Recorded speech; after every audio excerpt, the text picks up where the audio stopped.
Okay, how do you do, folks? This is Keon Bliss. I'm the Grassroots Volunteer Coordinator for the Move to Men Coalition.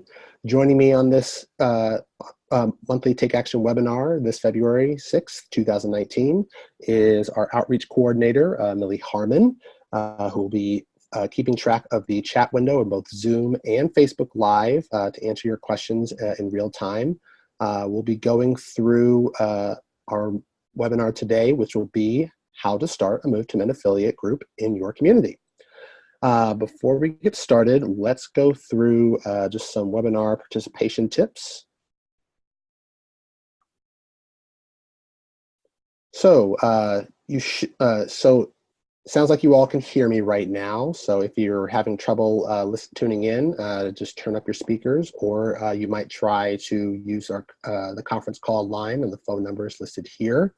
If you have any questions, you are free to type them into the chat bar if you're following along in Zoom, or you can type them in to the Facebook Live video as we go along. And this recording will be emailed to all registrants after the webinar, and that will include a copy of these slides. So there's no need to worry about taking notes for this webinar. We will be giving you all of the slides for you to follow up with later. And of course, we'll give you more contact information and answer your questions in real time at the end of this presentation. With that said, let's get started with today's agenda.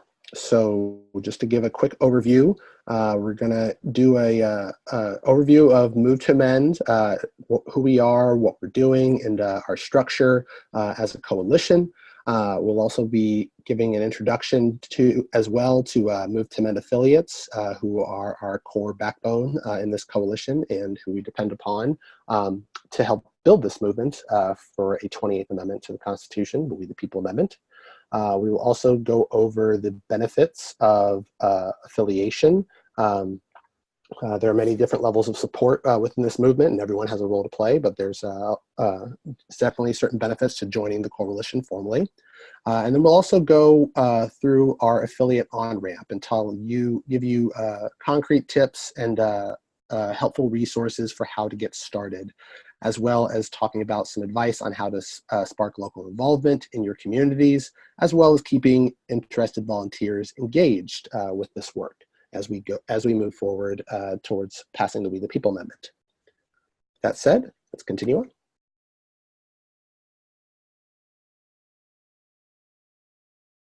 So for Move to Amend, we're like, those of you who are tuning in for the first time, we are a national coalition of over 500 organizations and hundreds of thousands of individuals committed to social, economic justice, ending corporate rule, and creating a vibrant democracy that is actually accountable to we the people and not just corporate interests. We began this movement as just 12 people in a living room back in the fall of 2009, and today, as of today, we are a national coalition of more than 460,000 people and growing every day by leaps and bounds. We've also helped to create more than 150 local affiliates over nearly 10 years of grassroots organizing to address the root problems that were raised when the Supreme Court passed this disastrous decision back in 2010, Citizens United versus Federal Election Commission. And that was actually the same day, January 21st, 2010, when we first launched the campaign to get started. And basically what we see, while many organizations have arisen to address the root problem in Citizens United and get money out of politics, we're one of the few organizations that that saw that deep down the root problem goes much further, much deeper than just Citizens United, and it goes much further back than just 2010. And it's with that knowledge and historical understanding, which is why we're working to pass the We the People Amendment, which will make clear that corporations are not people, i.e. artificial entities do not have constitutional rights the same as human beings. And it will also make clear that money is not equal to protected political speech. Basically, what the core problem within the Citizens United decision and more than 130 years of Supreme Court decisions that have extended inalienable constitutional rights to corporations under the First, Fourth, Fifth, Sixth, and 14th Amendments. And Part of our job in working to pass the We the People Amendment is to provoke discussion and organizing about how to make real the promise of democracy through constitutional renewal. We believe that the We the People Amendment is not the end-all be-all to this problem that was that brought to the public consciousness from Citizens United, but we view it as a critical first step towards opening a much deeper discussion about what kind of democracy we the people envision, and and how the Constitution can be written and renewed so that it actually prioritizes human beings, the planet, and our well-being above just corporate interest and property value.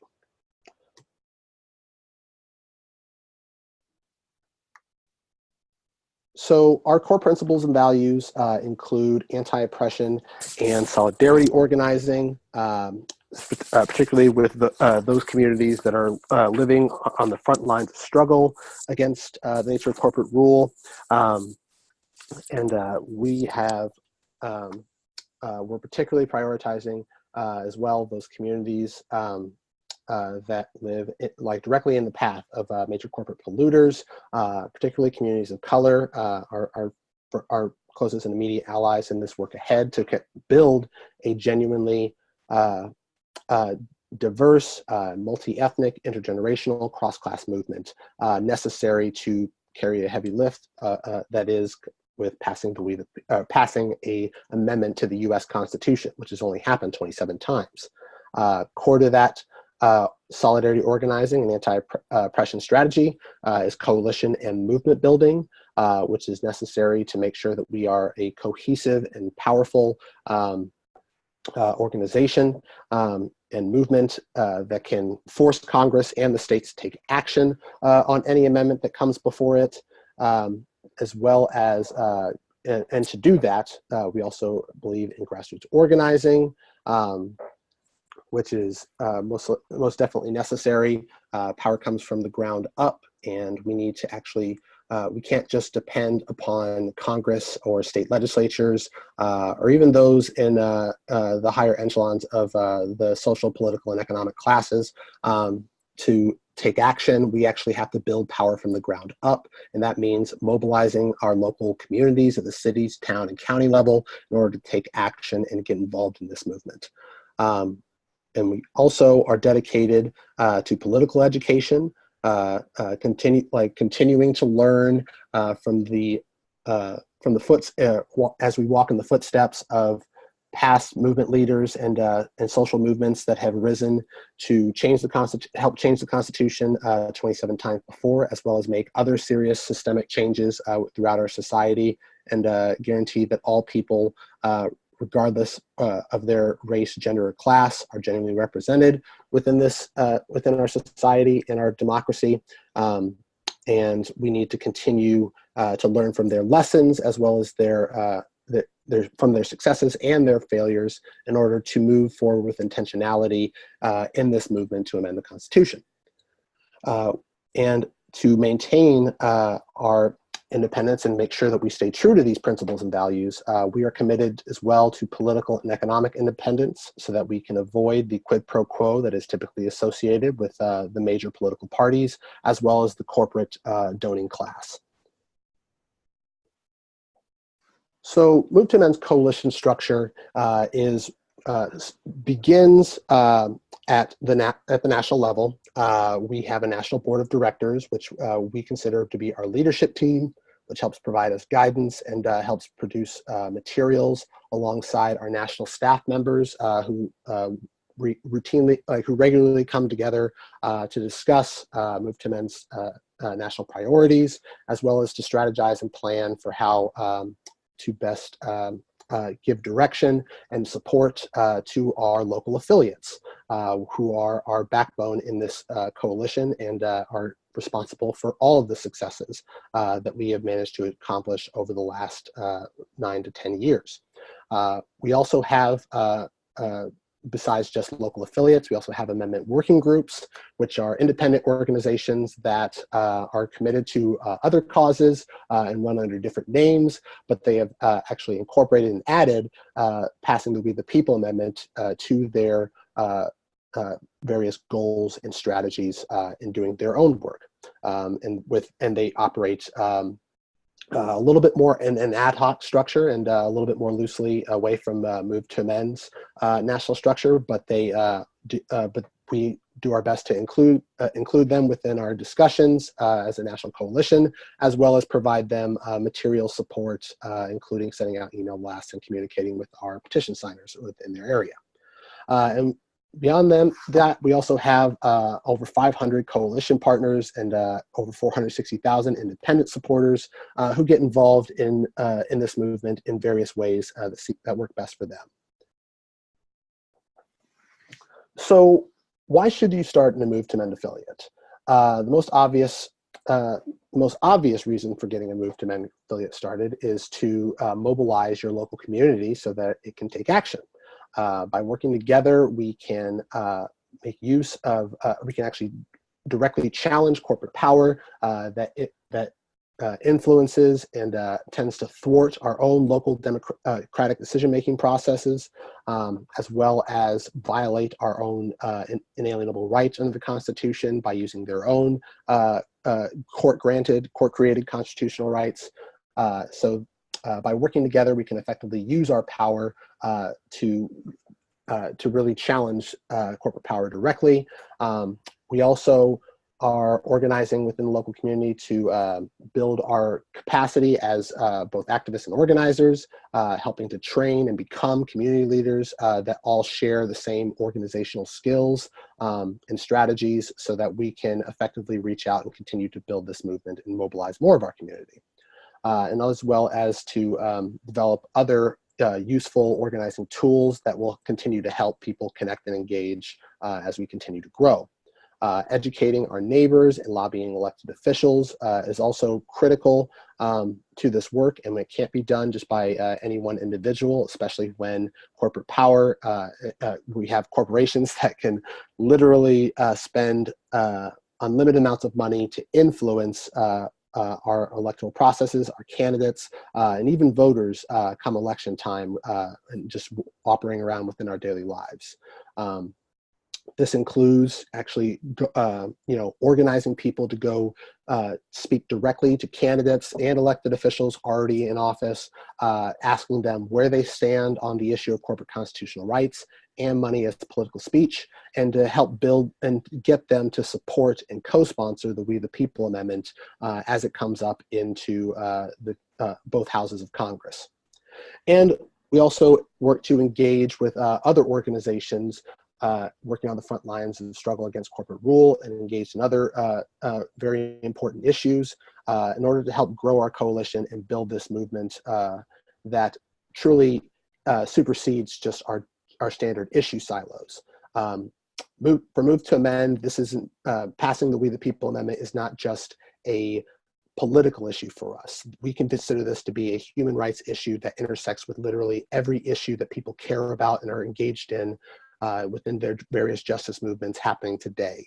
So it's really important that we as both national organizers and local organizers getting groups started in our communities are connecting these issues with the people closest to us and making sure that everyone can see how how the nature of corporate rule genuinely affects and influences and makes it harder for us to achieve lasting systemic change.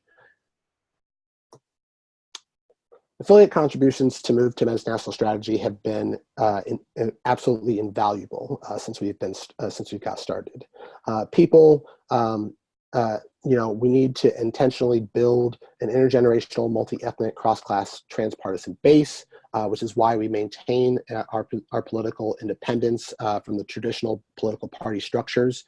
We maintain an explicit position to not endorse any political party or candidates, no matter how much we support them or they support us in this movement, in order for us to really create this powerful, diverse movement necessary to amend the Constitution.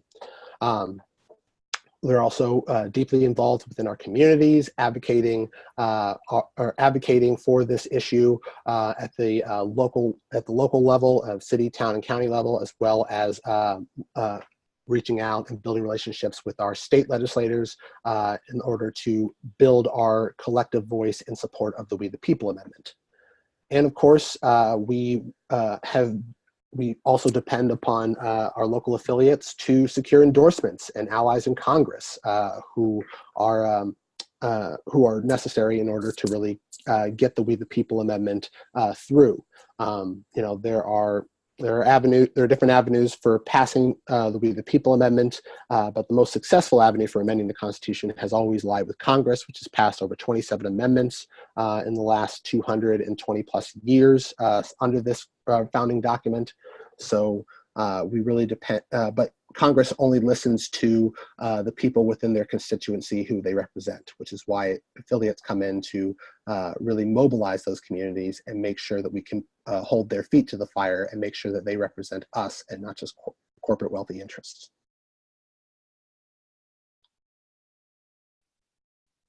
So what do affiliates do? The first and foremost activity that affiliates are most engaged in is education.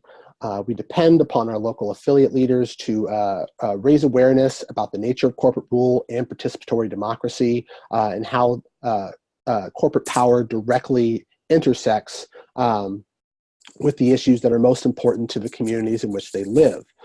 We do this through tabling and gathering petition signatures at local events such as farmers markets, sporting events, and even other marches and demonstrations happening across the movement spectrum. We also depend upon affiliate leaders to help us. They also organize public talks and educational forums, teach-ins in order to continue to educate the public about how corporate rule intersects with the various issues of great concern with us today, as well as organize rallies and presentations with other groups in order to build the support for the We the People Amendment and continue to grow this movement. And as you can see here, these are just a few examples of affiliates participating in the varying activities, giving public talks, holding daily demonstrations over very visible avenues that people commute within the public, such as bridges, participating in marches, even organizing impromptu street theater. To just really, send the point home and communicate this message that corporate power is directly influencing and impacting us within every aspect of our society in our daily lives. What else do affiliates do? They also lobby and bird dog our elected officials. Our leaders typically target candidates and incumbents that are running for local, state, and federal office with questions at town hall forums, candidate surveys. They'll also write letters to the editor calling out these individuals, to basically secure where they stand on the issue of corporate constitutional rights and help raise awareness about Move to Amend amongst candidates and the public during election time. Ultimately, it's our goal that we need in order to pass the We the People Amendment. We need to make this be a litmus test where people are only voting and supporting the candidates and incumbents running for office who are committed to supporting this movement and adding their name to the We the People Amendment when and where it is introduced in both Congress as well as state legislators. And this involves at all levels of government. So we can't just be satisfied with just lobbying at the federal level. We also have to work to recruit local and state legislators to get their positions on this, because eventually they're going to move up from those positions from the local level to the state level to the federal level. And once they're in that position, we'll be in a better, and they've already made their point, their position known about where they stand on the We the People Amendment. We can hold their feet to the fire when it's finally time for this amendment, this proposed amendment, to come to a vote. Affiliates leaders also add additional pressure to state local, state, and federal legislators by passing local resolutions. This is where we use actual, either non-binding and sometimes binding legislation as an organizing tool in order to mount this pressure. So many of our local affiliates have actually helped to organize and succeed in passing over near 800 local resolutions at the city, town, and county level. And these resolutions, while many of them are non-binding, is still put state and federal representatives on notice that we the people, their constituencies, want them to pass this amendment, and makes it sure that it stays within their thinking and their the public lexicon going forward until we actually get this amendment through Congress or the states, and really make this this point clear. And when it comes to that, we've actually been, as I said, we've helped pass more than 800 local resolutions at city, town, county level. We've also helped to pass 19 state level resolutions, and these have managed to, this includes over 350 ballot initiatives, which are direct votes by the people, where our affiliate leaders have gone out, gathered petition signatures to get this issue put on their local ballots and their state ballots. And we've actually succeeded nearly every single time, usually in landslides of more than 70 and even 80%. This includes liberal and conservative communities alike. Places like Waukesha, Wisconsin, where former Republican Governor Scott Walker was not only elected in his hometown, but also passed one of our local ballot measures by a margin of over 70%. And this includes even conservative states like Montana, which in 2012 passed a statewide ballot measure calling for this amendment by a margin of 75 to 25%. So we wouldn't have been able to make these feats known and accomplish all of this legislation getting passed without the help of local affiliate leaders who leading the charge and helping to lay the groundwork and get these issues put on the ballots. So how do we, Move to Men's national team, support our local affiliates? The first and foremost activity that we're most engaged in is direct affiliate support.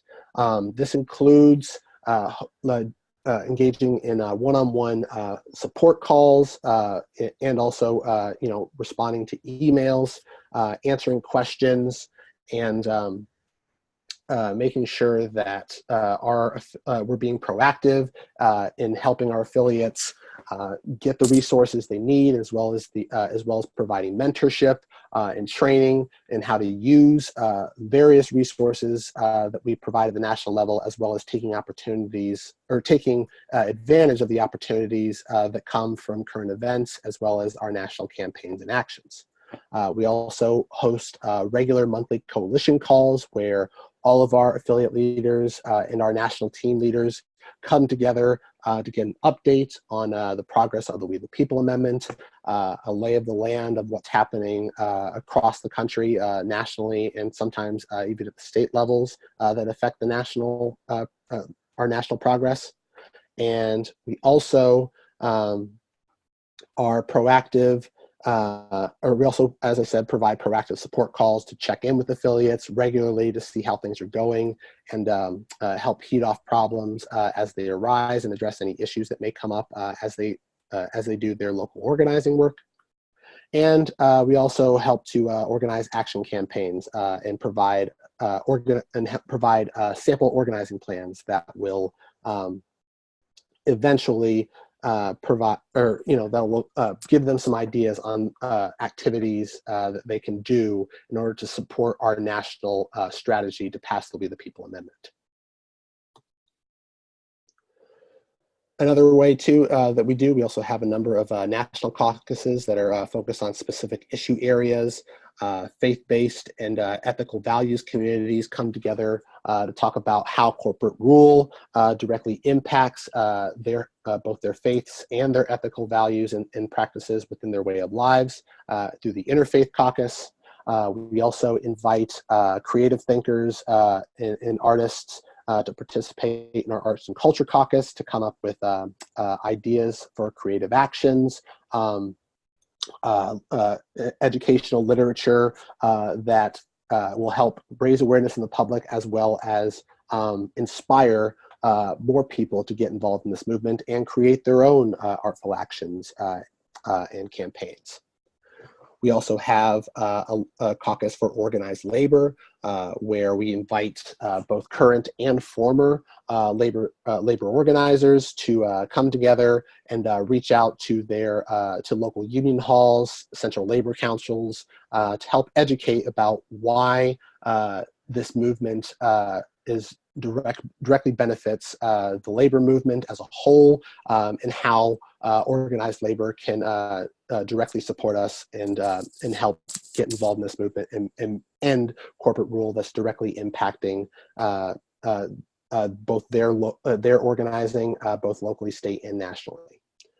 And we also have just recently created an Educators Caucus as well for former teachers and other educators who have been involved to help create creative presentations and raise awareness and really add the history of corporate rule to the standard public and private educational curriculums.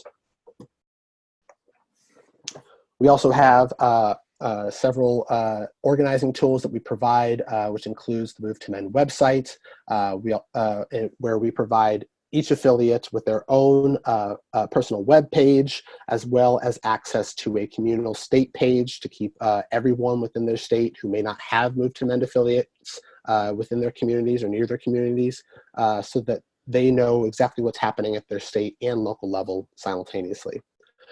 We also have created our communications database called Hive, short for Helping Interested Volunteers Engage, that provides each local affiliate leader direct access to everyone who signs the petition signatures, and allow them to create customized mailing lists based on individual supporters' interests as well as volunteer interests, so that they can communicate and give them regular updates on our progress for passing the We the People Amendment, as well as inviting them to participate in local opportunities happening nearest them. In addition to that, on the website, we also have the Take Action Toolkit, which includes several educational materials that can be used for both raising awareness among the local public, as well as lobbying our elected officials, most of which have been created by our local affiliate organizers themselves over the years.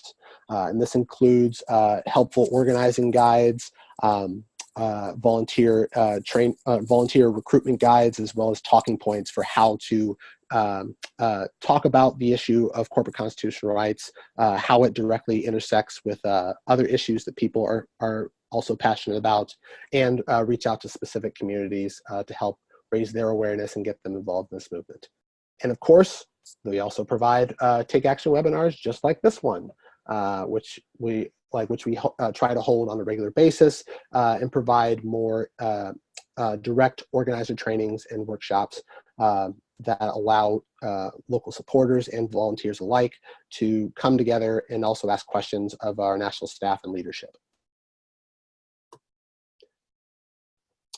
Move to Amend also provides all of our affiliate organizers as part of our commitment to political education. We also have created a 5-session movement education program that's designed to build our analysis on the systems of oppression as they exist, as well as training for how to be conscious of these systems of oppression and how they manifest within our daily interactions with people who we need to reach out to and welcome into this movement in order to create a welcoming space, an inclusive environment for all people, regardless of where they come from or their unique circumstances and backgrounds, to participate freely without the varying microaggressions and manifestations of privilege as they arise.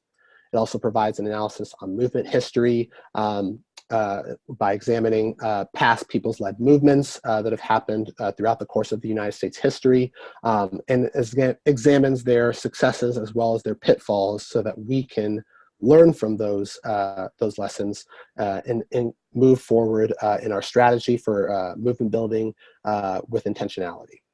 And it culminates with strategic planning, basically to allow, or to where Move to Med affiliates will create their own written organizing plans, both how they govern themselves internally and also how they're going to reach out and organize in solidarity with the local movements and organizations that are operating within their communities.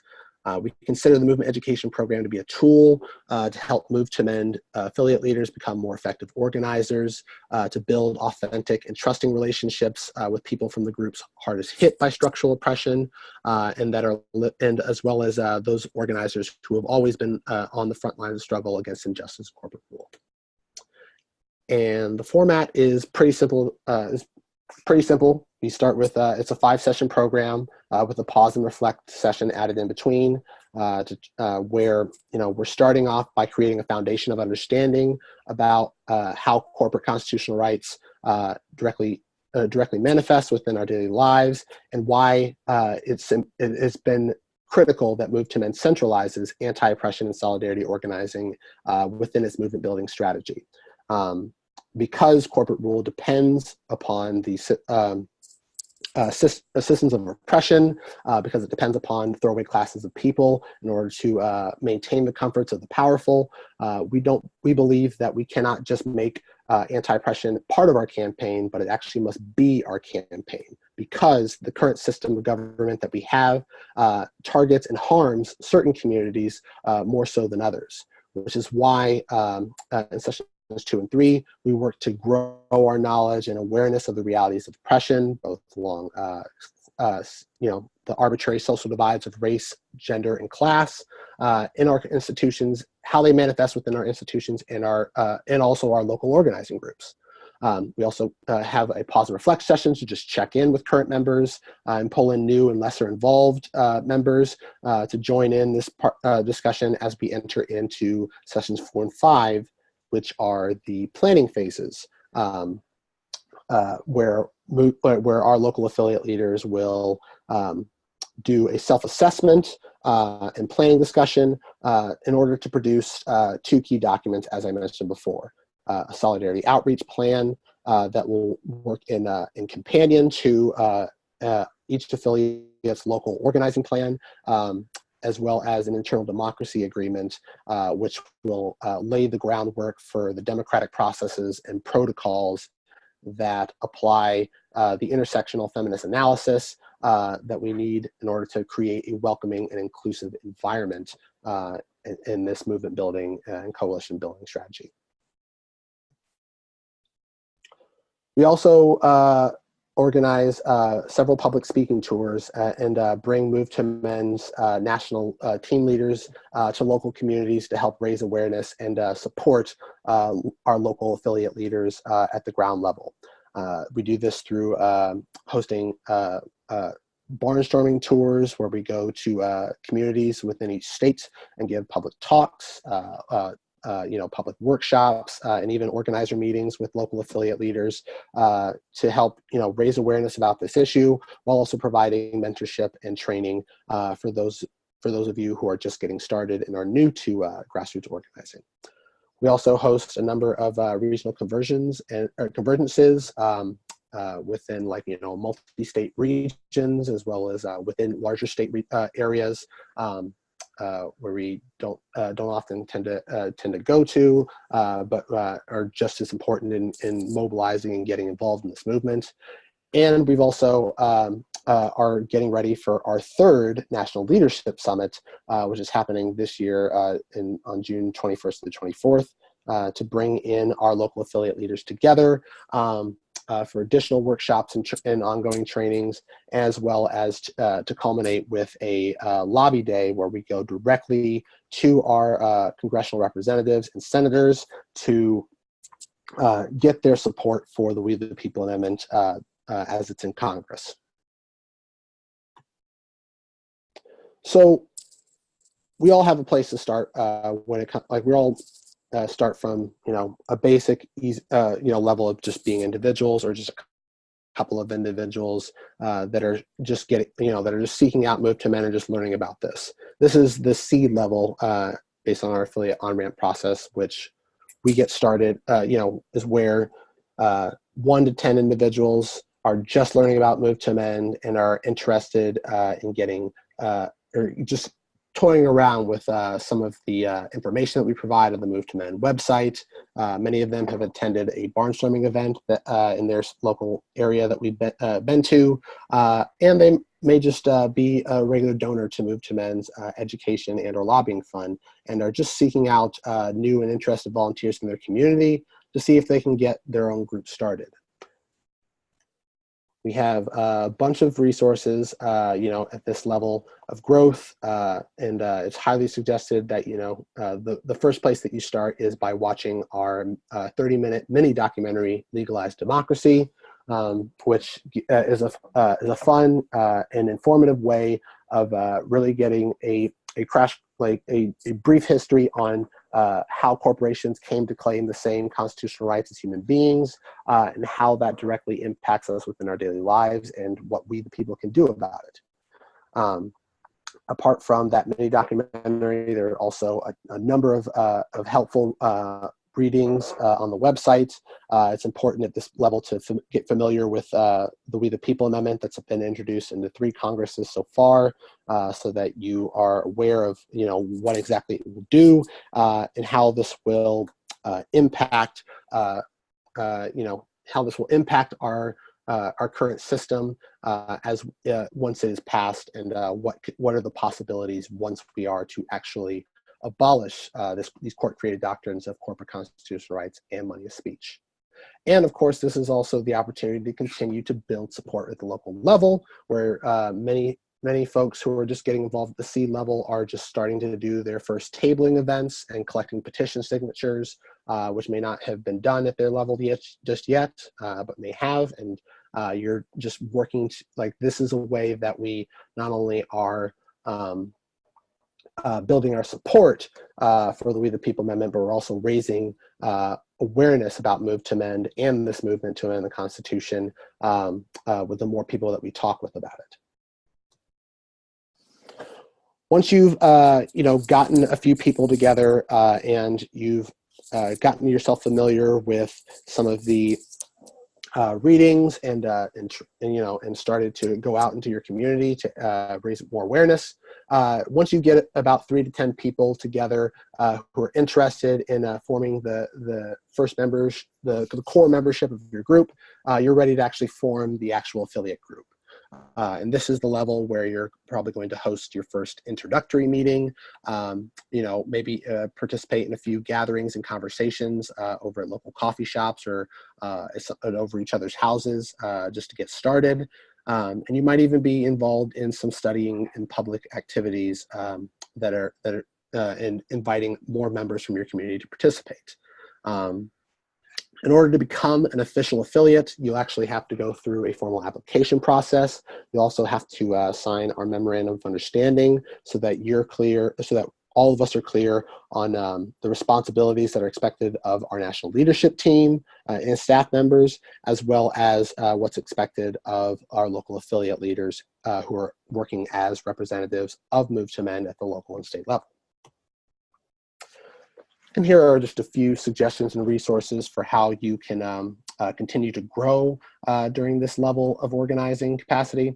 This is the point where you should really get a introductory meeting started, whether that's a public film screening or just a small little gathering at a local coffee house to just talk about your interest in getting a group started, what's involved, and talk a little bit too about some of the history of corporate constitutional rights, and just get yourself familiar with how this will affect you and what you can do about it within your local communities. You'll also have access to our affiliate orientation process, which you go through with members of the national staff team. once you are ready to formally affiliate with Move to Amend. And then once you have completed that process, you'll begin the movement education program within 3 months after completing that process in order to help continue to build your awareness in political education so that you will be ready to effectively organize within your local communities. Once the affiliate has formed and you have secured more people, you're ready, you are officially a Move to Amend affiliate and have all access to the national resources and materials that we provide, as well as the ongoing affiliate support. So by this level, you've already completed your affiliate application. You signed the memorandum of understanding with at least five people. That's how many we recommend that you secure who are committed to providing the core leadership of your affiliate before you begin the orientation process. And then by this time you've also already started the movement education program and are already engaged in your local organizing work. And it's important to remember too, the nature of grassroots movements is that energy ebbs and flows from time to time. Some affiliates take a little bit longer to get started than other affiliates in more populous communities or even just more interested, engaged communities. So sometimes you might come, no matter how mature you grow as an affiliate, you might come back to this stage and just return to the basics to help, prune and build and rebuild some of your law structure as time goes on. And just some simple resources for how to continue to grow during this phase of organizing. The movement education program, it's only a 5-session program with a pause and reflect session. That's entirely up to you how long it will take. Typically, this program can take as little as 5 months, if not 7 months. Some people treat it as a reading club, as a private reading club within their affiliate. Others organize it as a public event, which we have found to be a really successful organizing tool to help raise awareness about this movement and getting people thinking about how oppression directly affects every issue they're involved with, including their local organizations and organizing. It's important too at this phase that you are beginning to solidify an organizational structure and decision-making process based on what's best for you and your members, as well as choosing some local action campaigns and getting involved in local projects that you may have ideas for yourselves. That includes collecting petitions, hosting public educational events, and even hosting your own book club or study groups. And of course, you're engaged in lobbying and educating your elected representatives at the local, state, and federal level, and trying to find where they stand on the issue of the We the People Amendment. And of course, the next stages of growth, once you have gotten a little bit more organized and experienced as you continue to build your membership, you'll eventually become a more mature affiliate that's completed the movement education program and is a significant community organizing force within your local areas, and you may even have helped to start additional affiliate groups that are nearest you and recruit other volunteers to participate in those groups. Once you have begun doing that and are beginning to communicate with other local affiliates across your state, you might eventually grow into forming a state network, which is just 2 or more affiliates informally engaging in regular communications, whether that's every month or once every quarter or even once every year. And it typically stays within the same states, although there may be some exceptions with certain smaller states.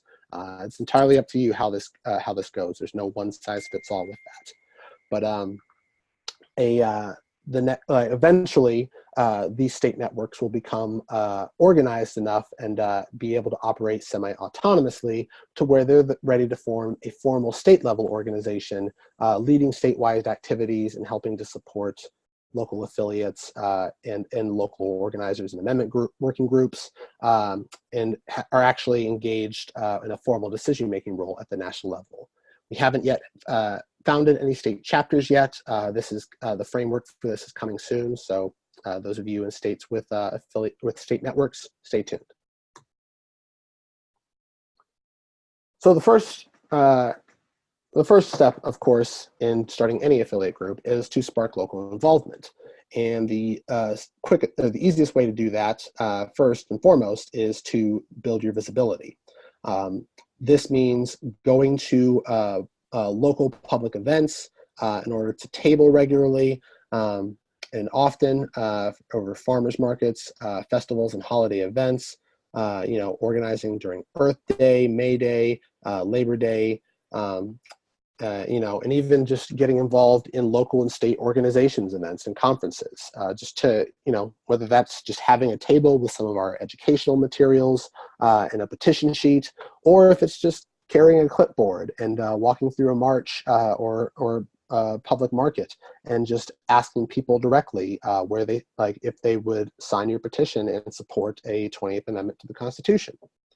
Another place that's common to participate in is parades and marches and attending local government meetings to help, ask our local representatives exactly where they stand on this issue and if they would formally support this campaign to amend the Constitution and the Move to Amend movement. So most important thing too with getting local involvement sparked is to build solidarity and engage in community building. So there are countless local movement leaders and organizations working at your local level to on issues that are vitally important to creating a genuine democracy that's representative of all people without distinction. And we're not asking people to put down what they're doing and come get involved in Move to Amend's work. We actually want to, our purpose is to organize in solidarity with these organizations already engaged in these important issues and help work together to support one another as we move forward in the same direction. So the most critical thing that you can do if you're going to really get interest and help build that solidarity and authentic relationships and trust is just to show up. Show up without any expectations, being present and listening to the local leaders that are leading, whether it's a meeting or the local action, not having to, it's important that we don't assume that we have a position in leadership in any space that we walk into. It's really just important to kind of just be there in support and just do what is asked of us, and also make ourselves available to support in the ways that people actually need us, not in the ways that necessarily, even if that doesn't necessarily mean that it's the way that we thought we would participate. But being present and showing up is a critical key. Sometimes it's just about being a body and participating in the local action and supporting those who have always been struggling on the front lines of corporate rule. They already have enough to deal with. It's important that we are, in order to build trust and authentic relationship building, that we show them that we can follow and take leadership from those most marginalized and unheard among us in order to create a genuine cross-class, multi-ethnic, intergenerational movement. Another way too is sparking local involvement as you begin hosting your own public events is to really be intentional about making sure there's a line between educating the public and planning with the public. It's like when you host public meetings, it's important that when you're inviting new people to participate with Move to Amend for the first time, that your public meetings are really kind of more of an overview to educate people about who Move to Amend is, what we're doing, why we're doing it, and how we're going about doing it. It's more important to provide updates on current projects and any working groups that you might be involved with already, rather than trying to plan and actively do work with these new folks. Because if you're inviting people in for the first time to a planning meeting, when really they don't know much about what Move to Mend is doing, a lot of it can go over those new members' heads and make it harder for them to see where exactly they're going to fit in within this movement building work. So it's important to just kind of give a general overview of what your current activities are, and invite them to participate in upcoming opportunities and activities that you're engaged in, whether that's petitioning at local farmers markets, tabling at a public event or a march or parade, even if it's just writing up some educational materials like talking points specific to your local community, or literature, flyers, what have you. It's having activities to get people engaged in with first, just to get their feet wet. That's going to be critical to determining whether or not they continue to show up, and whether this type of grassroots organizing is right for them and fits their interests. But it's also important to also host your planning, to also plan activities and events in between those public meetings, which is why, aside from those public meetings, it's important to host planning meetings where you can, make plans, make decisions together as a group, delegate certain tasks and projects to people who, that are within your group, and complete work together with the most active core members between those meetings. When you have planning meetings, it's important that we make it simple and welcoming, as well as an inclusive space, so that all people, especially those of us who are just getting started for the first time, feel welcome and capable of participating within the space. So try not to make it too formal, and of course, provide food. Make this, more of a gathering rather than a meeting. If you feed them, they will come, and that's even true as well as in public meetings. So it might be helpful if you're having a hard time getting folks to come out to your monthly public events, to provide some incentive and include snacks in order to get them participating and interested in coming back for the next time. Another way too, if you're going to keep volunteers engaged, really get to know them.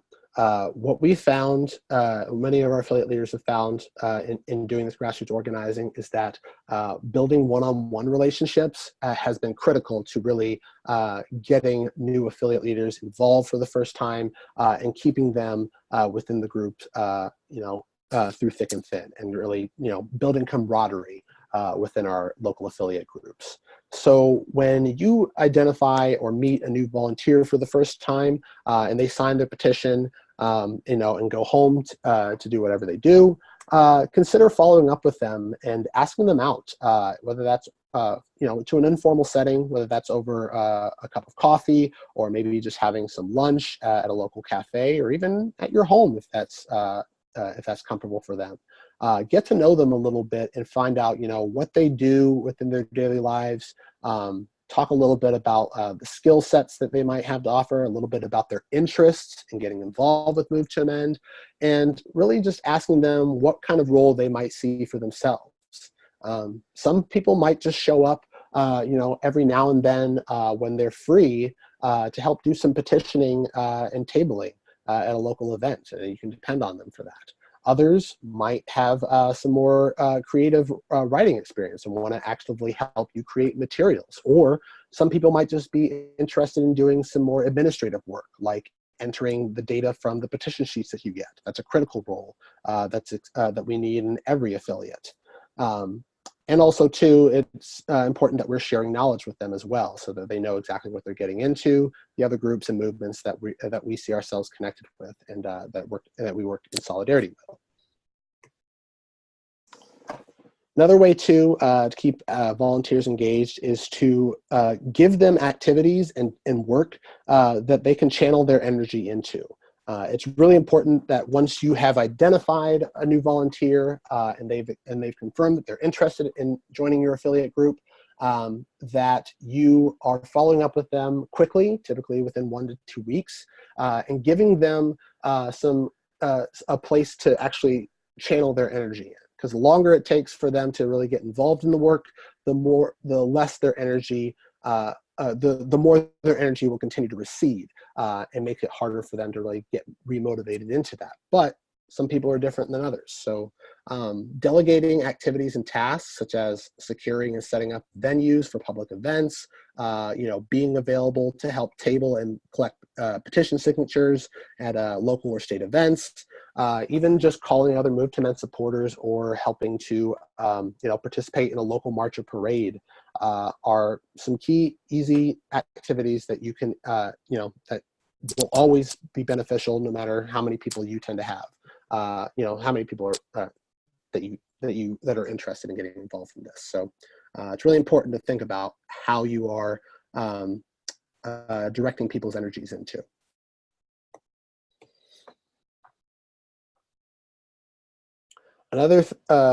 So one of those activities and national campaigns that you can direct people to get involved with right now is actually building support for the We the People Amendment that's going to be reintroduced into Congress by the end of this month. So we're going to go over really quick some easy activities that you can help us with, regardless of whether you're in a local affiliate group or are just getting started in considering starting a local affiliate group. This month we are focused on getting the We the People Amendment reintroduced in the Congress by the end. We're currently waiting for House Joint Resolution 48, the bill number, to appear before us. That's what we're trying to introduce it as, because that's how we've introduced it into the last 2 Congresses. We're hoping for a third. So in the meantime, while we're waiting for HJR 48 to come up in the legislative docket, we're working to recruit back our previous co-sponsors from the previous sessions, which we ended 2018 with 65 co-sponsors in the House of Representatives. Our national team, our national director and legislative coordinator will be in Washington, D.C. Later this month to provide a briefing for legislative staff members, target some of the new House members that are most likely to support the We the People Amendment and get on board, as well as putting a particular emphasis on the members of the Progressive Caucus, who are our new lead sponsor, Pramelia Jayapal, a representative of Washington State, is currently in higher ranking within that caucus. And we're also, of course, moving our discussions forward in the Senate, trying to secure a lead sponsor who will introduce the We the People, a companion bill to House Joint Resolution 48 in the Senate for the first time this year. So that we can show measurable progress that's happening in Congress since we've started this campaign. Next month, in March, well through the end of May, we'll be participating in a series of national call days on the 28th of every month. This is an opportunity for you to call your congressional co-sponsors, your congressional representatives, both at the House level and the Senate level, asking them to either co-sponsor the We the People Amendment or introduce the We the People Amendment into the U.S. Senate. So we'll be, those of you who are on our list and have signed the petition and receiving regular emails from us, we'll be sending out some regular talking points and a few ideas for how you can help really put the pressure to our congressional delegations to support this amendment and really push it through Congress. And all of this will be in preparation for our May 10th anniversary and Corporate Personhood Day, where we will be delivering petition signatures to our congressional offices within each of our districts and hold rallies with our current co-sponsors in order to recruit more petition signers in advance, as well as raise awareness about this campaign at all levels of society and government. So to that end, we're working to recruit more petition signers well in advance of this date of May 10th. We're going to be doing we're sending out postcards to all of our congressional delegates in every area that we are currently active in, as well as areas that we're not. And of course, we're going to use this as a press opportunity to help raise this within the mainstream media and get more folks involved within this movement and help them know that and help them learn about the nature of corporate rule on this particular day, May 10th, which will be the 133rd anniversary of the Santa Clara County versus Southern Pacific Railroad decision back in 1886, which was the first Supreme Court case that entertained the idea that a corporation is a person with inalienable rights protected by the 14th Amendment's Equal Protection Clause. Then come June, this campaign will really be kicking up. We're still continuing our national call days on the 28th of each month. And this will also be the month where we have our third annual National Leadership Summit. And that will be through June 21st through the 24th, where on that Monday, the 24th, we will be hosting a National We the People Lobby Day in Washington, D.C., where everybody who comes out for our leadership summit, we will provide you with training and lobbying materials and in-person support to actually go to your House representatives and senators' offices in Washington, D.C. on their home turf and directly asking them to support the We the People Amendment that's in Congress. And of course, you'll also, those of you who can't make it to Washington, D.C. will be thoroughly encouraged to schedule upcoming lobby visits during the July and August months, particularly during the August recess, where, obviously we'll be continuing our national call days, but this will be the time when those of us who went to Washington, D.C. to lobby our representatives directly can actually follow up with our congressional delegations in district meetings when they'll be back home in their home states and their home turfs during the August recess. And later in the fall, during September and October, we'll also be hosting a number of congressional actions, actions directed at congressional offices, where we are setting the timeline firm and really making it clear whose side are they on. And asking them directly, will you co-sponsor the We the People Amendment directly? And this will be a big chance to really attract more media attention and raise the public consciousness about how important this issue is.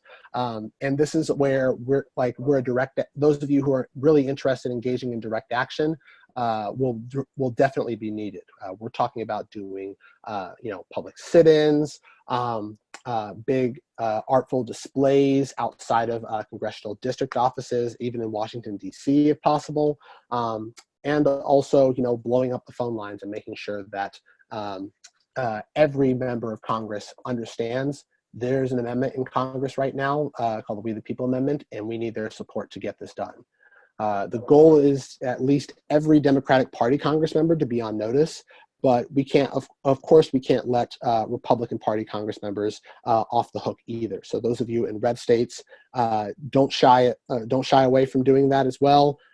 Really pull their feet to the fire, because as we have found out over the last 10 years, every member of Congress is can still feel the heat from their constituents, but they need to actually see us in person, and we need to show up and where it is least convenient for them and where they can get out of that. So as you focus on starting your new affiliates, the most important thing that you can do is really focus in three areas. There are three types of things that you can do as you get in this early stage. You can learn, you can create, and you can act. The first part, learning, is going to be the most critical, where, obviously you're going to need to watch, you should watch the Move to Men's Media documentary, Legalize Democracy, get yourself familiar with the We the People Amendment, as well as Move to Amend's 10-year strategic plan, which is available on the website. If you go to movetoamend.org/plan. And you'll also want to explore the Move to Amend website and get familiar with all of the resources that we have to offer. We'll send you those links in the email that follows this webinar, but don't let that stop you from just exploring the website on your own. Really, it's definitely an intuitive resource, and there is a ton of materials that have been created over the years that can help any organizer in almost any community. And of course, accept a call from one of our national team members to get your questions answered. You're always welcome to call the national office anytime. You can always email us at info@movetoamend.org, or you can call our national team members directly, such as myself. I'm as the grassroots volunteer coordinator. Those of you who are getting your affiliate started and just kind of testing the waters to see where how to get the ball rolling.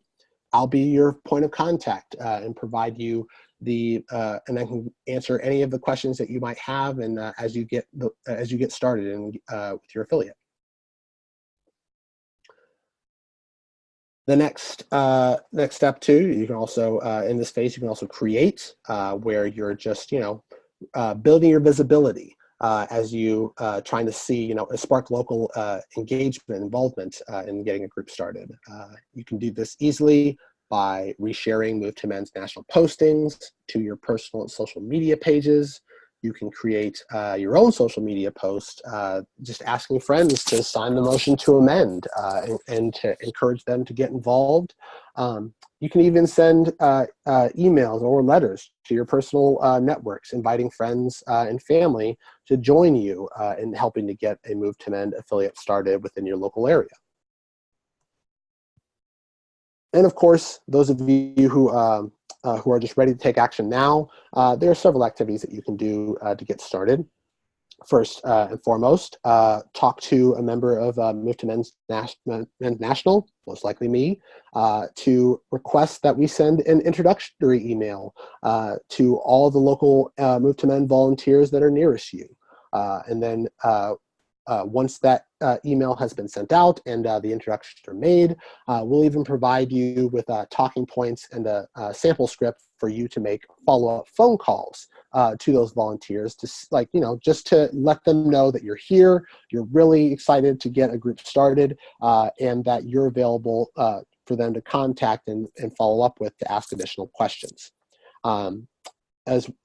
During this time as well, it's important to think about hosting and or organizing a film screening event that features Legalize Democracy, which is a really helpful tool to recruit more volunteers to participate with you.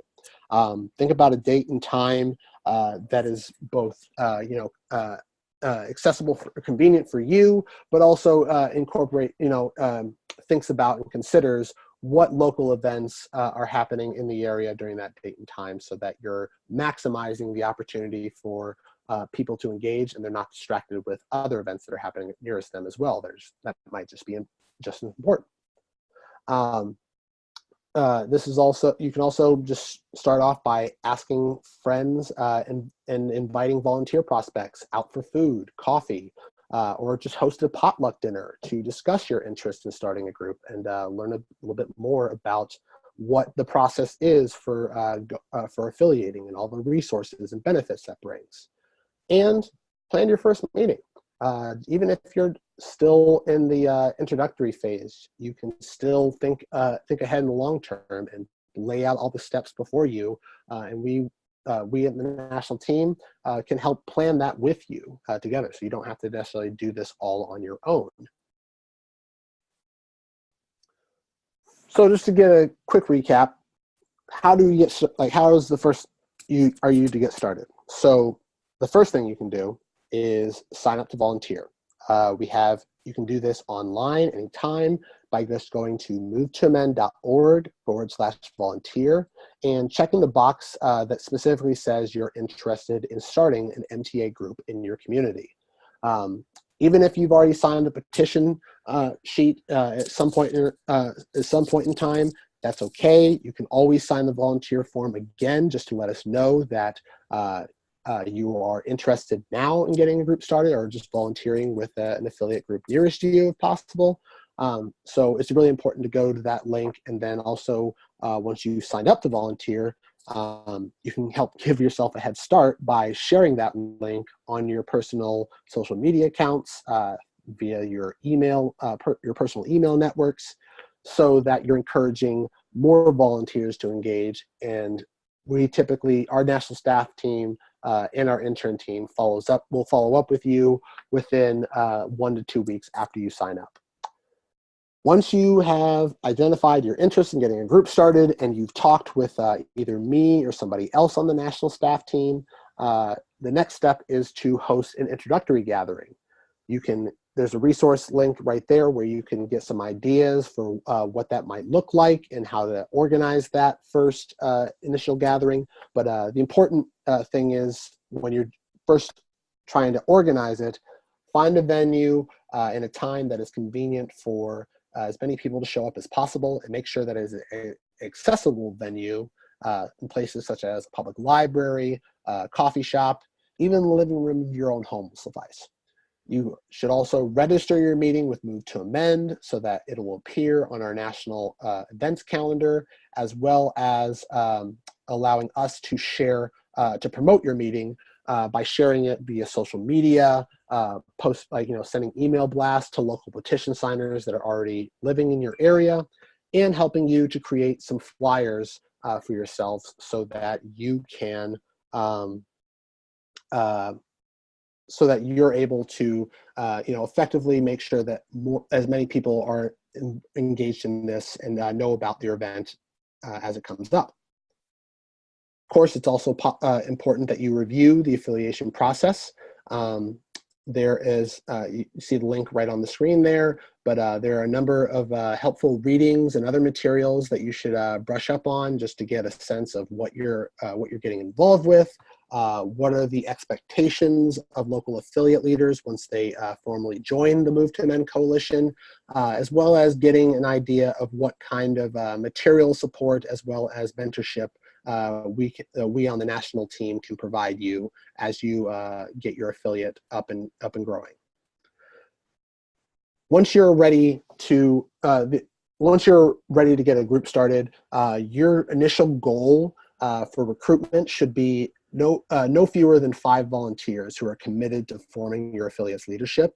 Some groups have gotten started with less, but we've found that in order to kind of set yourself off on strong, solid ground, having at least 5 people who are ready to form the core membership of your affiliate's leadership is really helpful in making sure that you can last the test of time and really be ready for all the events, whether the ebbs and flows of grassroots organizing to, like anything that might come up, whether in life or in government that might directly impact your local organizing.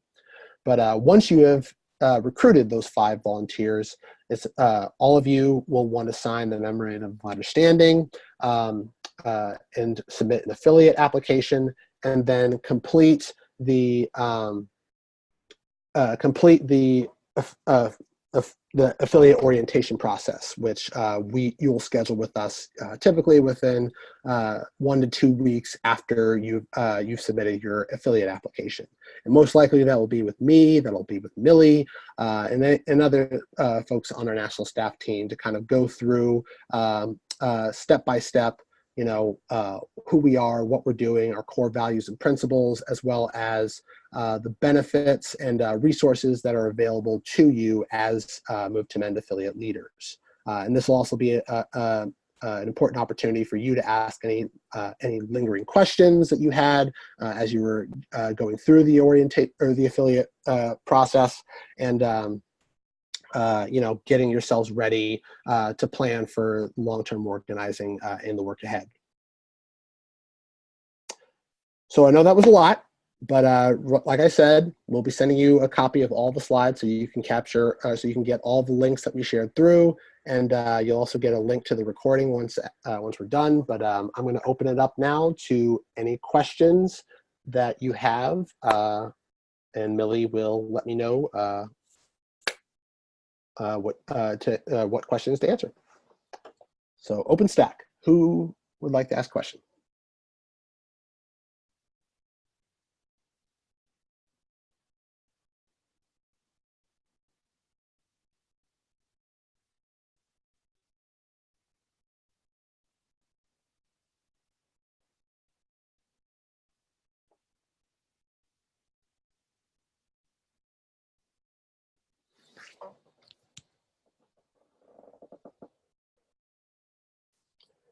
Okay, so first question on here is, do you have data on what types of affiliates are the most successful?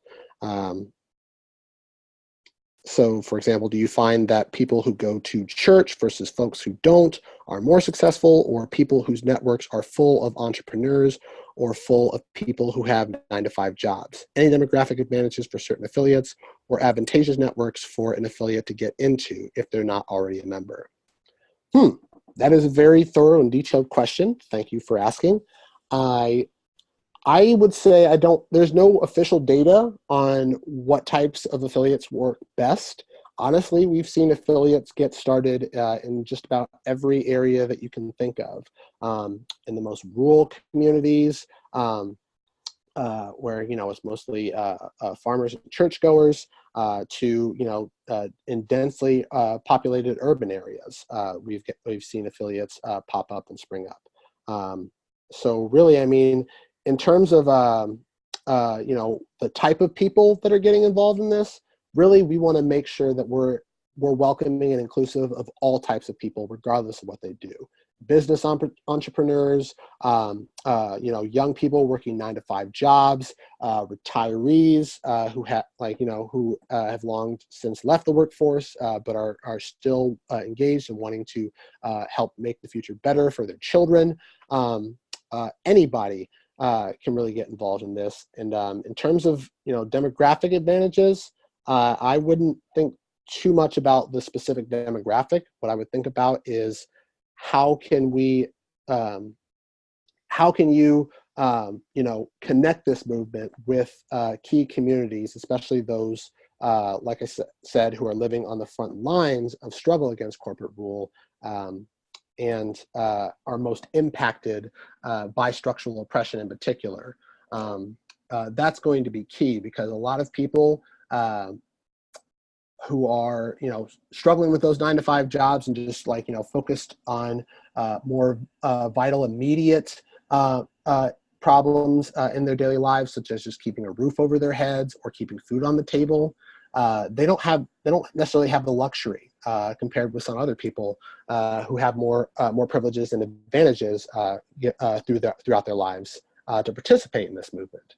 So it's really important that we're trying to make ourselves as accessible as possible and welcoming all demographics into this, because each person from each community, each circumstance and walks of life has a role to play within this movement, and they also have unique insights that will help inform this movement and continue to build on our political education, as well as education in general. So I wouldn't say there's really any advantageous demographic or for certain affiliates, but I will say that in terms of networks for an affiliate to get involved with those organizations and coalitions that are already engaged in social justice organizing and grassroots organizing work. We're really prioritizing getting involved with local groups that are kind of working across the spectrum, political organizations like Indivisible, Our Revolution, and also even racial justice organizations and POC-led organizations that are working directly on confronting structural oppression and systems of oppression as they exist. So it's really important to participate in all of those. And like I said, the first easy step to really sparking involvement is just showing up, being present, Listening is key. Don't enter into another movement space or organizing space, especially those of people of color, and just assuming that we can, that we're ready to tell them what to do. But also, just being supportive and just kind of hearing them out and building relationships one-on-one. That's the key to really engaging grassroots organizing and getting folks who are willing to help you out, whether that's on a short-term basis, or on a long-term ongoing basis. So how many co-sponsors are not progressive Democrats? How are we reaching out to conservatives and Republicans? That's a common question that we tend to get. In terms of how many co-sponsors, I can't speak to how many are progressive co-sponsors. Right now, we're still waiting for House Joint Resolution 48 to come up to be introduced. So right now, we're committed to recruiting all of our past co-sponsors. But this is the First Amendment that was introduced in the First Amendment to address this issue, corporate constitutional rights and money as speech. And there have been other amendments that have been introduced that mostly focused on just addressing money in politics.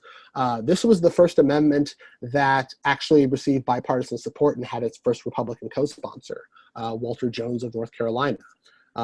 So we have affiliate groups that are organized in both blue states and even deep red states like Alabama, Utah, and Montana. And they've been organizing with us for years and making really good headway in building up their local capacity and organizing. Right now, we don't anticipate getting the amendment passed in this current Congress, but we're committed to reaching out to every member of Congress in both liberal and conservative districts alike. And we can't let any member of Congress, Republican or Democrat, Libertarian or Green or Independent, off the hook in supporting this. So it's really important that we're not just focusing on making sure we're appealing to conservatives and Republicans. It's really critical that we're appealing to both the low-hanging fruit, those on the progressive side who are most supportive of this cause, but also focusing on and recruiting people that are living that have always been marginalized and left out of the political process.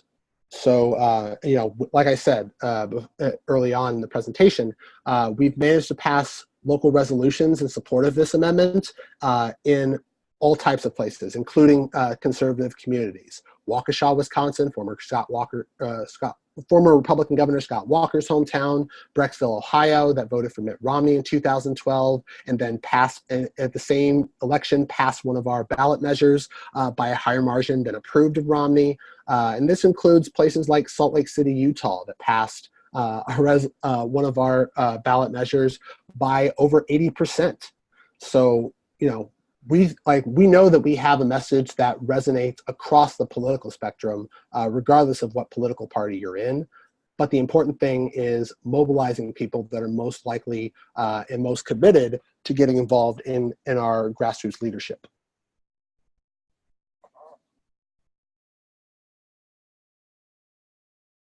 Any other questions?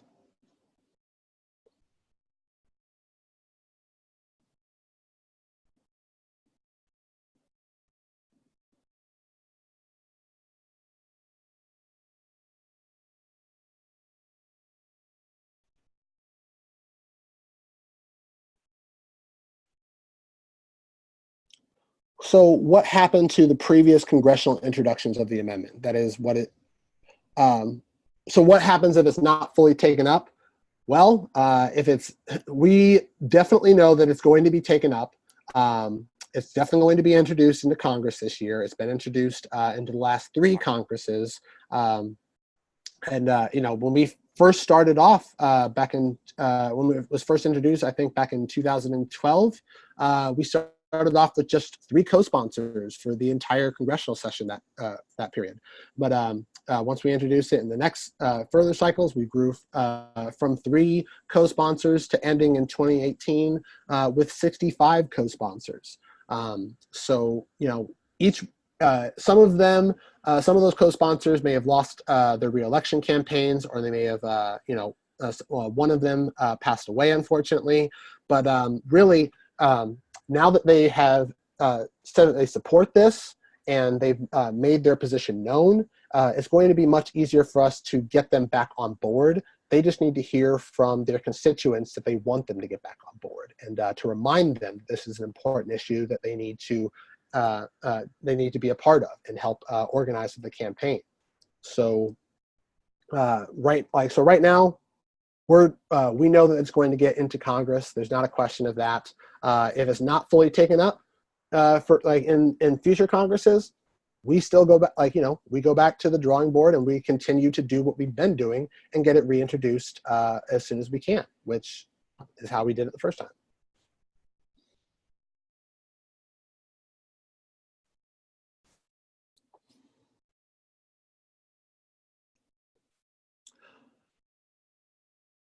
So there seems to be, there's a question about the difference between corporate personhood and corporate constitutional rights, and a concern of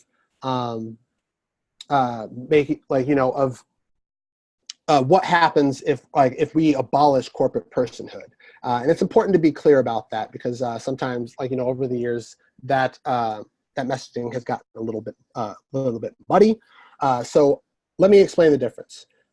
Corporate personhood is also a more well-known term for what is known in law as legal personhood, which effectively the legal rights or the statutory rights that are created by state law for certain entities, particularly corporations, to perform certain legal functions, such as entering into contracts, owning property, suing, and also to be sued. Those rights have been established even since before the Constitution was ratified, by English common law, and those are already asserted by the laws of every single state in the United States. So we're not talking about abolishing all legal rights for corporations. That's not what we're trying to do.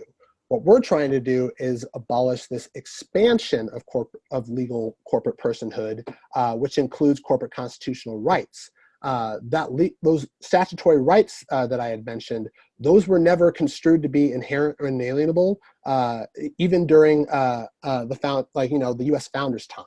In fact, when the Constitution was first being drafted by the founders, there was never any question or argument about the nature of corporations or what rights they had. They were always recognized as being subordinate artificial entities created by the state in order to, serving on behalf of the public, which is how they used to be until the Supreme Court expanded corporate personhood to include inalienable rights under the Constitution's First, Fourth, Fifth, Sixth, and 14th Amendments. So, state and federal statutes providing corporations important provisions such as those legal rights, those won't change when the We the People Amendment is passed. What it will make clear is that the inalienable rights stated under the Constitution are reserved for natural persons, human beings only, and that the legal rights of corporations and other limited liability organizations, that includes unions and nonprofits like Move to Amend, those rights are subject to regulation by the people through local, state, and federal law, as they should be. And it further would clarify that any legal rights that we establish for corporations and those artificial entities cannot be construed as inherent or inalienable. Basically, making sure that corporations and other limited liability organizations are recognized as privileges, not just inalienable persons to operate on behalf of a handful of executive members.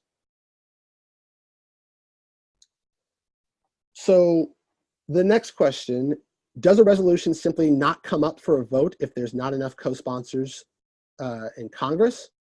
As in, so, decision me. Okay, so There, so far in Congress, no amendment addressing the issue of corporate constitutional rights or money in politics overall has come up for a vote. In order to do that, you need 290 House representatives and 67 senators, which equals to 2/3 of Congress to vote in support of the amendment. If you're talking about resolutions, resolutions they've been getting passed all the time in the last 10 years or so. Those don't need those aren't dependent on how many co-sponsors we have, but what they are useful for is as organizing tools to add pressure to members of Congress that more and more constituencies are demanding that Congress take action on these court-created doctrines of corporate constitutional rights and money as speech. So, the more resolutions that we pass in cities, city, county, and even state governments, the more pressure is added on more members of Congress to sponsor.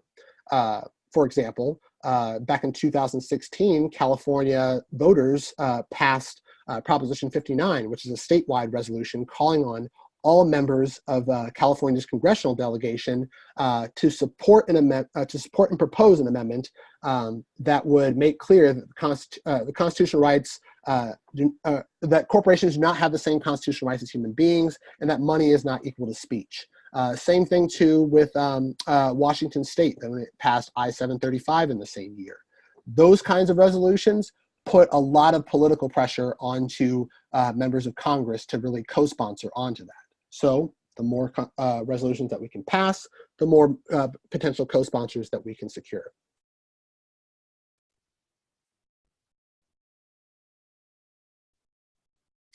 Is the Leadership Summit in June only for affiliate core members, or is it inclusive of people of all supporters, even people without local affiliates?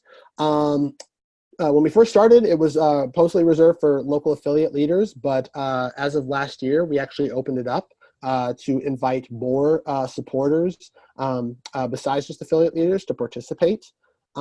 So yes, I believe this year that is open to all supporters of Move to Men, including those of you who might be interested in getting an affiliate started.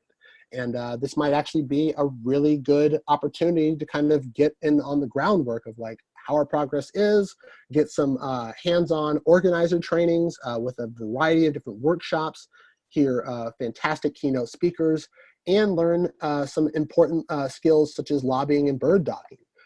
And then you'll get to practice those skills when you, during our We the People Lobby Day on that Monday, the 24th, June 24th. And you'll get to actually, you'll schedule a meeting with your elected House representative and or your senator as well. You can even visit both or all of them, as you see fit, to make sure, to actually practice those skills as they learn. And you can even potentially do that with members of national staff if it happens. But yes, to answer the short answer to your question is, this is inclusive of people both in affiliates and outside of affiliates. So all are welcome. If you want to register now, I believe we are opening that up very soon. But definitely stay tuned. If you're on our email list, we'll be sending out invitations for all to our full list as soon as possible.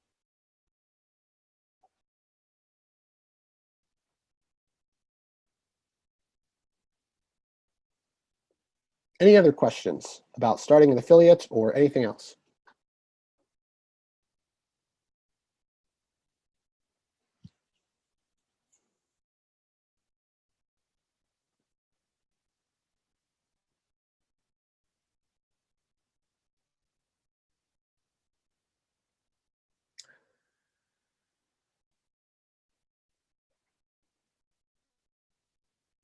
All right, looks like that's it. So thank you all so much for joining in or tuning in to our February Take Action webinar.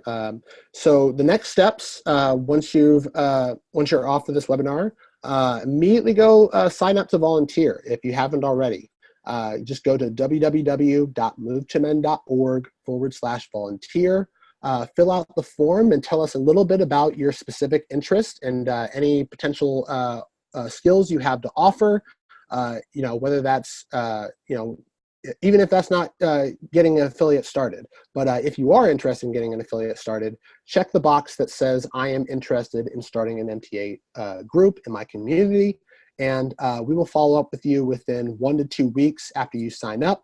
And most likely you'll be talking with me again. And I will go through all the materials and resources that we can provide in helping you get an affiliate group started and off the ground in your community. You should also contact Move to Mend if you have any additional questions that come up after this webinar. You can always email us at info@movetomend.org, and we will follow up with you as soon as possible. If you want to talk with me directly, you can just ask for me. I'm the Grassroots Volunteer Coordinator. And let me know if you're interested in starting a group in your community and just want some want to talk a little bit about how to get started on that. And of course, you can call our national office on the phone number listed there, 916-318-8040. And last but not least, too, please give us feedback on this webinar and how we can make improvements and or additional topics that we might discuss in future webinars. Just complete the survey that's at the link listed on the screen. If you tune in next month, our next month's webinar will be on March 5th. That's the first Tuesday of the month, and then we will be discussing Move to Mend's Interfaith Caucus for those of you who are interested in organizing in the faith-based or ethical values communities. So with that said, that is all for this webinar today. And one more thing too before I hop off there, I do want to do a quick shout out to make sure that you are stamping your money as well. So one of our listeners online, join us, in stamping on your money. Very active. We've been involved. We've been doing these pretty much since the stamp stampede of all times ago. But stamp $100 bills if you got them. One of our one of our listeners has been doing that. But thank you so much, Doug, for doing that, Douglas. And with that said, I am out. Thank you all so much for joining me, and please don't hesitate to be in touch and to contact me at Move to Mend National, or just contact any of our staff members if you have any additional questions during from this webinar. Thanks, everybody. Have a great night.